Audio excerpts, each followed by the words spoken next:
Entonces, Isaías capítulo 1, mira cómo comienza Isaías capítulo 1. Algunos datos. Isaías era un profeta, es uno de los profetas de Dios, quizás uno de los más conocidos, hijo de Amós, ¿sí? Isaías significa salvación de Jehová o Jehová salva. Eso es lo que significa Isaías.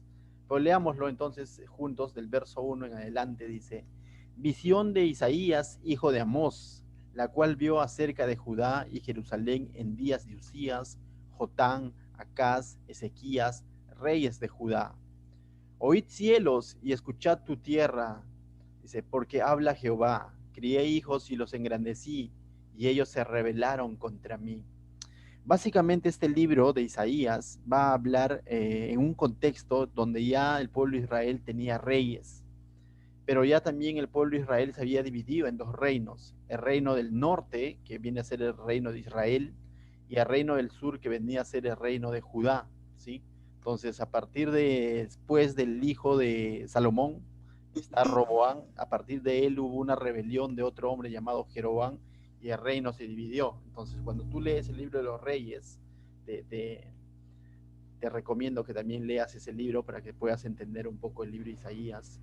Entonces, vamos a ver siempre dos reinados. Pero el reino del norte, que venía a ser el reino de Israel, el que se rebeló con Jeroboam y toda esa dinastía, vienen a ser de alguna manera los que siempre estaban en rebelión contra Dios. Por cierto, todos sus reyes hicieron lo malo a los ojos de Dios.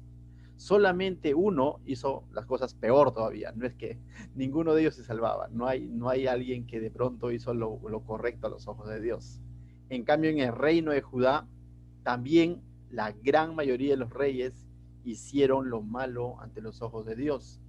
Pero en esa dinastía, de la dinastía de David, de Salomón, vamos a ver de que hubo uno que otro rey que de alguna manera hizo ciertas reformas para poder regresar al pueblo hacia Dios. Hizo ciertas reformas que buscaron a Dios. Pero entonces Isaías fue escrito aproximadamente en el año 700 antes de Cristo, cuando, ahí lo dice el texto, verso 1, dice cuando estaban reinando en los tiempos de Usías, Jotán, Acaz, Ezequías, reyes de Judá. Está hablando del reino del sur, ¿no? Entonces, esto fue escrito antes de que el pueblo caiga a juicio sobre estos pueblos rebeldes contra Dios. Dios más adelante sobre estos reinos va a traer un juicio. Ya teniendo reyes, mira, ya siendo poderosos, ya siendo una nación, ellos a rebelarse contra Dios, Dios va a través de sus profetas, y uno de ellos es justamente Isaías, va a traer advertencia a cada uno de estos reinados sobre el juicio que él iba a hacer. El primer reino, el reino del norte, el de Israel, los que eran más rebeldes, si queremos llamarlo así, fueron conquistados por los asirios, ¿sí? Y fueron dispersos, ¿no? En cambio, el reino del sur, el reino de Judá, aguantó un poquito más, pero igual también terminaron siendo conquistados por el imperio de Babilonia, ¿no? Y se los llevaron cautivos 70 años.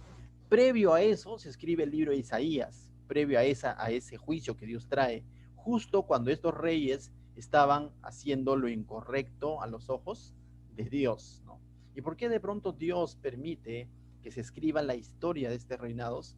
Porque nuevamente, así como en el Éxodo, la historia de estos reinos del pueblo de Dios muchas veces va a reflejar la vida del creyente, muchas veces va a reflejar la vida del ser humano, ¿no?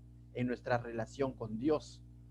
Dios ciertamente los va a cuidar, los va a prosperar este reino, tienen historia este pueblo, pero vemos cómo su corazón los hizo que se desvíen de Dios. Mira lo que dice el verso 2. Oíd cielos y escuchad tu tierra, dice. Aquí está hablando Dios ya a través de Isaías y está poniendo como testigo a la creación. Oíd cielos y escucha tu tierra, dice.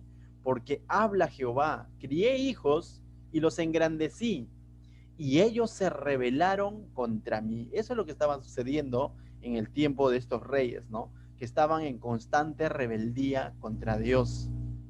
Y mira, hace una comparación. Verso 3 dice: el buey conoce a su dueño y el asno el pesebre de su señor. Está diciendo, el buey conoce a su dueño, ¿no? el asno, el pesebre de su señor. El pesebre significa el lugar donde el corral, si queremos llamarlo nosotros quizás, de su señor, ¿no? El que el señor lo ha hecho, ¿no? Esa casa para el asno, ¿no? Entonces, hasta el asno conoce a su dueño, hasta el asno conoce su casa, mientras que Israel dice, no entiende.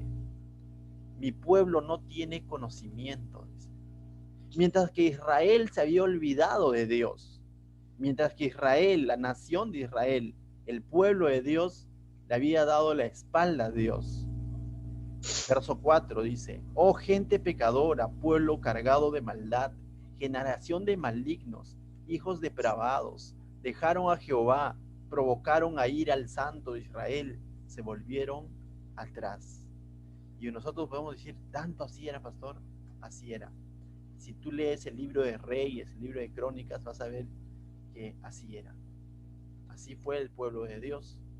Y Dios, que es un Dios de misericordia, pero también es un Dios de verdad, permitió que estas historias estén escritos en la palabra de Dios.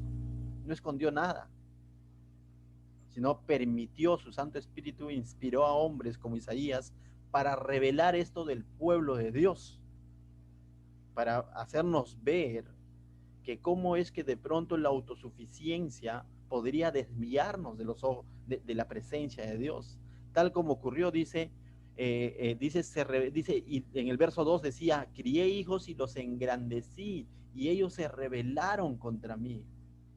Y eso es lo que está diciendo Dios por este pueblo que de pronto se había desviado de Dios. Entonces, si la palabra de Dios lo dice, es porque es posible.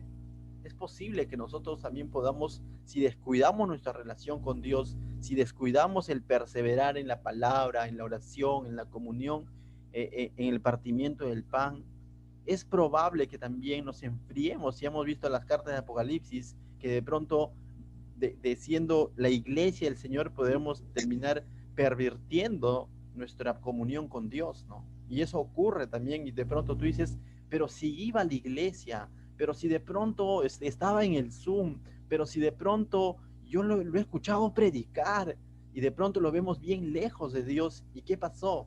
Es porque simplemente descuidaron su comunión con Dios. Y ciertamente vamos a ver aquí también la misericordia de Dios.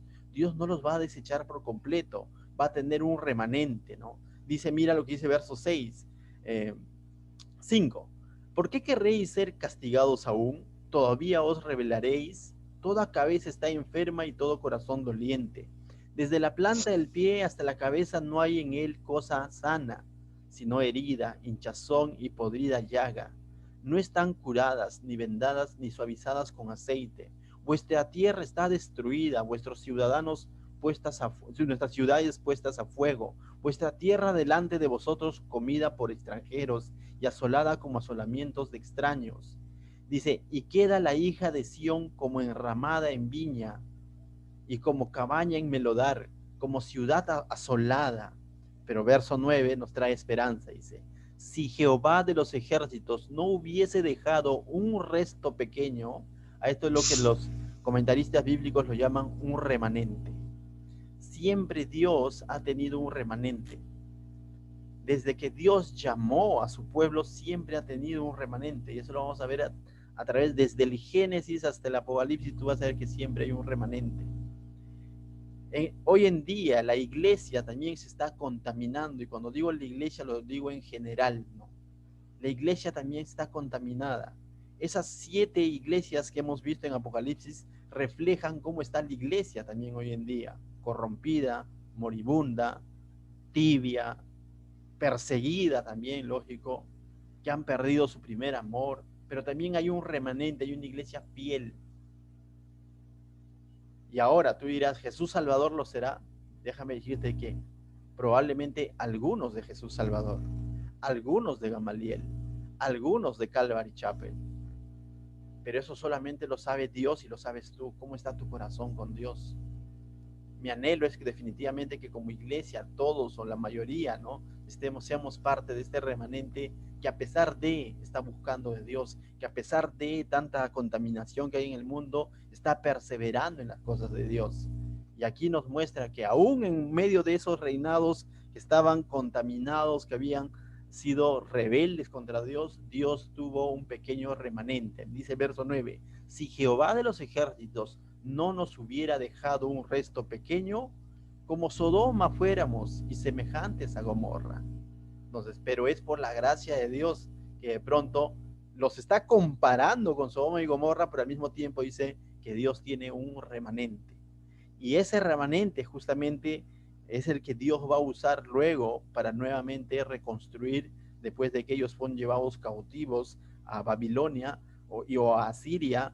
Va a usar ese remanente y nuevamente Dios va a reconstruir su pueblo, la ciudad, ¿no? Entonces eso va a suceder cientos de años más adelante con Nehemías, ¿no? Entonces, este libro es impactante porque en todo momento va a hablar del juicio de Dios y Dios llamando al arrepentimiento a su pueblo, a su reino.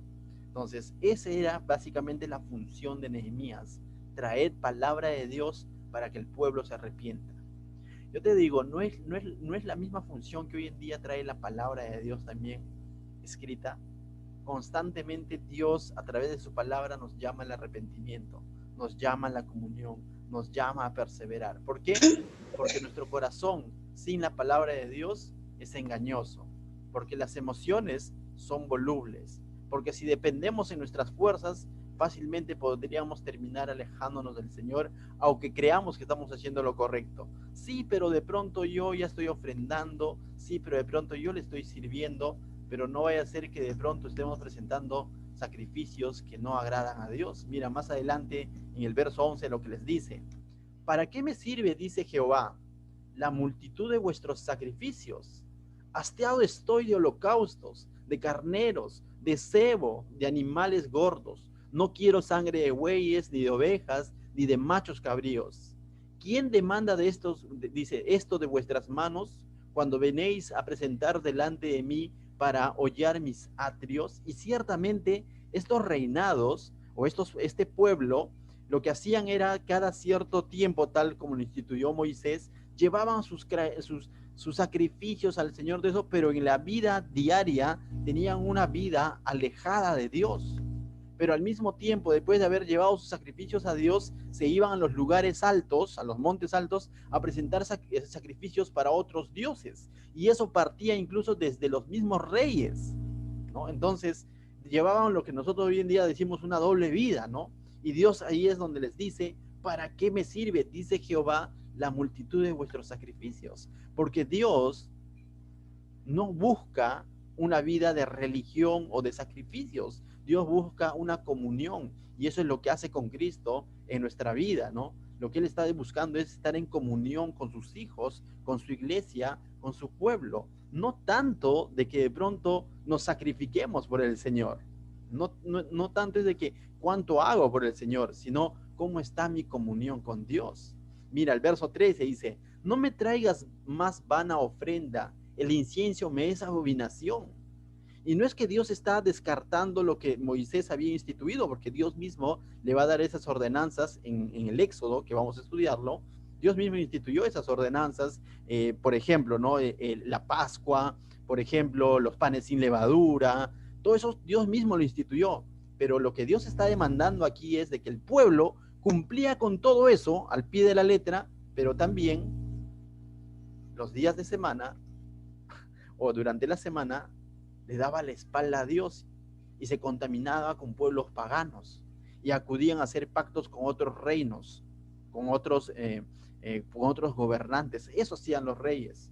En otras palabras, estaban jugando, como nosotros decimos, a doble moral, ¿no? A doble cachete, ¿no? Entonces, estaban haciendo una doble vida. Y Dios está demandando y está siendo duro, y va a ser duro con Isaías. Mira lo que dice el verso 15. Cuando extendáis vuestras manos, yo esconderé de vosotros mis ojos. Asimismo, cuando multipliquéis la oración, yo no oiré, dice. Llenas están de sangre vuestras manos. Entonces, Dios les está diciendo, están en pecado. No voy a oír su oración, les está diciendo, y está siendo duro con ellos. Pero, nuevamente Dios los llama al arrepentimiento. Mira el verso 16 al 18, dice. Lavaos y limpiaos, quitad la iniquidad de vuestras obras delante de mis ojos. dejad de hacer lo malo, aprended a hacer el bien, buscad el juicio, restituid el agravio, haced justicia al huérfano, amparad a la viuda. Venid luego, dice Jehová, y estemos a cuentas. Si vuestros pecados fueran como la grana, como la nieve, serán emblanquecidos. Si fueran rojos como el carmesí, vendrán a ser como la blanca lana. Y aquí está hablando, lógicamente, que Dios estaba dispuesto a restaurar a este pueblo, pero tenían que ellos primero venir y purificarse en el Señor, lavarse, limpiarse, quitar toda iniquidad. Y en sus fuerzas esto no es posible. Así como nosotros, ¿no? Si en algún momento de pronto identificamos que estamos llevando una vida de religioso, que estoy cumpliendo con Dios por un lado, pero por otro lado de pronto le estoy fallando y mi comunión con Dios no es la misma, el Señor te dice, ven, yo te voy a purificar y yo te voy a limpiar. Aunque tus pecados sean, dice, como el rojo carmesí, vendrán a ser como blanca lana. Y todo eso solamente es posible ¿en quién? En Cristo. Primera de Juan 1:12 que dice, 5:12 si no me equivoco, dice que si confesamos nuestros pecados, Él es fiel y justo para perdonarnos y limpiarnos de toda maldad. Entonces, mis hermanos, a través de este devocional lo que les quiero decir es lo siguiente: seamos sabios y pidamos sabiduría a Dios día a día para identificar que si de pronto quizás eh, he descuidado mi comunión con Dios y lo estoy haciendo las cosas por hacer. No hagamos que nuestro servicio a Dios, nuestro sacrificio, como decimos nosotros para el Señor, sean abominación, sino al contrario. Si no hay comunión, no hay una relación genuina, todo eso es vano, todo eso es vano. Pero al mismo tiempo recuerda que si nosotros identificamos que de pronto hemos descuidado nuestra comunión con Dios, acércate al Señor. Él es fiel y justo para perdonar tus pecados, limpiarte toda maldad. Cual fuese el pecado, acércate a tu Señor. Amén. Vamos a orar. Padre bendito, te doy gracias, Señor, esta noche.